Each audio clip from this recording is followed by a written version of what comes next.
Ẹ̀rí mẹ́ta tí ìdánilójú ìgbàlà. Àkọ́kọ́, ẹ̀rí ìtinú. Kí ni ẹ̀rí ìtinú? Iṣẹ́ tí ẹ̀mí mímọ́ máa ń ṣe nínú àti ẹ̀rí tí ẹ̀mí mímọ́ máa ń jẹ́ nínú wa.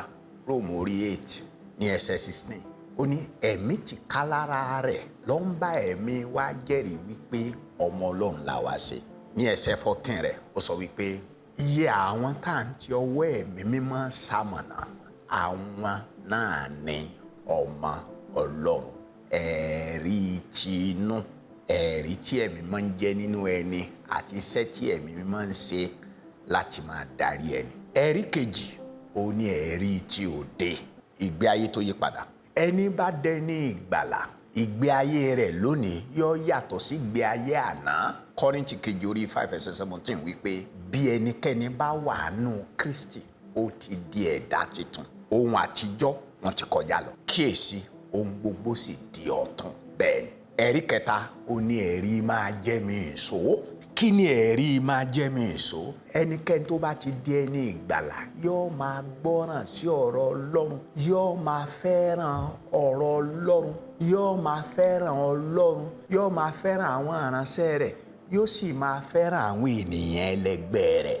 Episteli kìíní Jòhánù orí 2 jẹ́ ń ka ìwé mímọ́ fún ọ ní ẹsẹ̀ 3 sí ẹsẹ̀ 6. Nípa èyí lè a mọ̀ pé àwa mọ̀ bí àwa bá ń pa òfin rẹ̀ mọ́.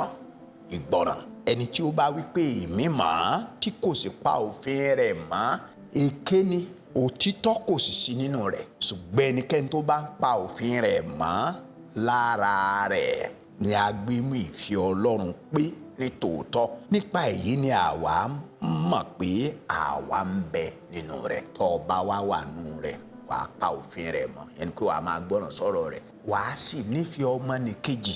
Ní ẹsẹ̀ 9 sí ẹsẹ̀ ẹni tó bá wípé òun ń bẹ nínú ìmọ́lẹ̀ yẹn ni kó ti dẹni ìgbàlà tó sì kórìíra arákùnrin rẹ̀, ó ń bẹ nínú òkùnkùn títí di ìsinsìnyí. Ẹni tó bá fẹ́ràn arákùnrin rẹ̀ ó ń gbé ní ìmọ́lẹ̀, kò sì sí ohun ìkọ̀sẹ̀ nínú rẹ̀. Ẹsẹ̀ 29 wá sọ wípé bí ẹ̀yin bá mọ̀ pé olódodo ni òun, ẹ mọ̀ pé a bí olúkúlùkù ẹni tí ń ṣe òdodo nípasẹ̀ rẹ̀. Ọ̀rẹ́ mi, kò jù bẹ́ẹ̀ lọ.